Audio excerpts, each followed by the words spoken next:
안녕하세요. 맨디쌤의 심리학 이야기의 맨디쌤입니다. 이 영상에서는 3일 만에 여러분들의 불안과 두려움에 대응하는 효과적인 방법 하나를 알려드릴 겁니다. 이거 제 뇌피셜이 아니고요. 2023년에 케임브리지 대학에서 연구한 내용을 바탕으로 소개해드린 겁니다. 심리학에 관심이 있는 분들이라면 흰곰 실험에 대해서 잘 아실 겁니다. 이 흰곰 실험은 흰곰에 대해서 생각하지 마세요 라고 지시를 받으면 오히려 흰곰에 대해서 더 많이 생각하게 된다라는 유명한 실험인데요. 이 실험에서 우리가 알 수 있는 것은 무언가에 대해서 억제하려고 할 때 오히려 반동 형성으로 더 많이 그것에 대해서 떠오른다 이런 거였죠. 그래서 우리가 갖고 있는 불안과 두려움에 대해서 억제할수록 오히려 그거에 대한 생각이 늘어나니까 이 불안과 두려움에 대해서 수용하고 직면하고 해소해야 된다라는 것이 중론이었어요. 근데 2023년에 이 생각에 반기를 드는 실험 결과가 나왔습니다. 해당 연구에서는 3일 동안 120명의 사람을 모아서 특정한 훈련을 시켰습니다. 그 훈련을 받은 사람들은 불안한 감정이 많이 줄어들었고 감정적으로도 덜 영향을 받았다고 합니다. 그리고 3개월 후에도 여전히 이 불안이 감소한 상태가 유지됐다고 하죠. 그 특정 훈련은 어떻게 이루어졌냐면 첫 번째, 불안을 일으키는 생각의 목록을 작성하는 게 첫 시작입니다. 여러분들이 평소에 자주 하는 불안과 걱정에 대한 생각을 글로 한번 적어보세요. 예를 들면 발표에서 실수하면 어떡하지?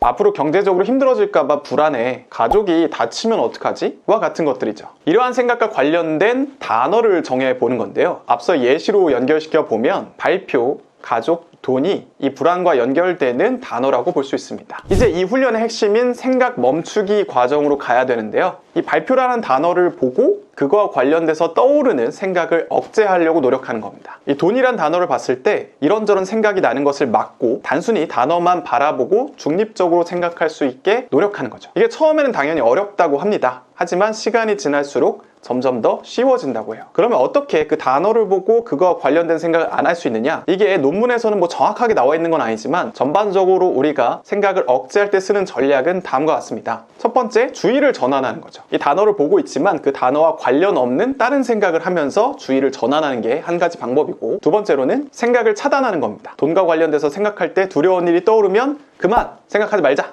이런 식의 단어를 떠올려서 억제하는 겁니다. 세 번째로는 중립적으로 상상하는 건데요. 그 단어와 관련된 무서운 사건을 떠올리기보다는 중립적인 사건을 떠올리는 겁니다. 예를 들어서 시험이란 단어를 볼 때 이 시험과 관련된 불안한 자극들을 떠올리기보다는 풍경이나 평범한 일상을 떠올리려고 노력하는 거죠. 이 훈련을 구체적으로 실험에서는 어떻게 했냐면 4초 동안 그 단어를 보고 생각을 억제하는 연습을 한 거예요.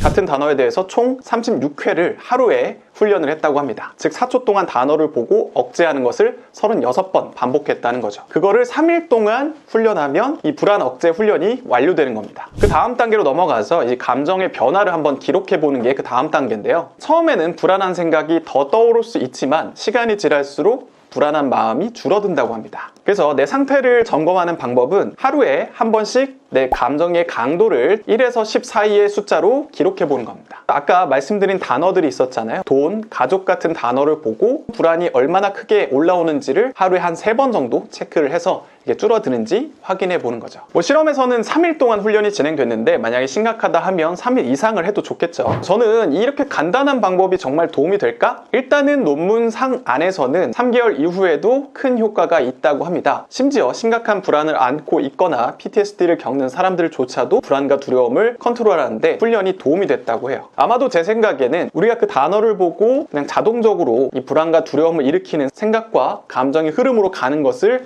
막고 이 중간 과정을 다른 걸 개입해서 흐리게 만드는 게 이 훈련의 원리가 아닐까 생각을 해봅니다. 물론 이 연구가 치료에 지금 바로 적용된 건 아니지만 기존의 상식을 좀 뒤집는 연구 결과라는 데에서 우리가 주목해 볼 만합니다. 지금까지는 우리가 어떤 불안과 두려움을 일으키는 상처에 깊게 들어가서 치유하고 위로하고 응원하는 과정을 통해서 그 원인을 좀 해소하는 방향으로 갔다면 이것은 비교적 간단한 방법으로 이 불안과 두려움에 대응하는 방법이거든요. 그래서 조금 더 장기적으로 이 효과를 확인해야 될 필요는 있겠지만 이걸 실행하는 게 그렇게 어렵진 않기 때문에 한 번쯤 여러분들이 시도해 볼 만하다고 생각을 합니다. 통합적으로 적용을 해보면 일단 이 불안과 두려움을 일으키는 단어들에 대해서 생각을 억제하려고 노력하는 연습을 해보고 그렇게 했는데도 큰 도움이 안 된다, 변화가 없다고 하면 지금까지의 전통적인 방법인 그 불안과 두려움을 일으키는 자극을 직면하고 수용하고 또 원인을 제거하려고 노력하면 좋을 것 같아요. 안 해볼 이유가 없는 훈련이기 때문에 여러분들이 한번 해보면 좋을 것 같습니다. 네, 오늘의 영상은 여기까지입니다. 오늘 영상이 마음에 드셨다면 좋아요와 구독 그리고 알람 설정까지 해주세요. 여러분들이 불안과 두려움을 겪는 사건은 무엇이고 그와 관련된 단어가 무엇인지 공유해주세요. 제가 답글 달아드리도록 하겠습니다. 그럼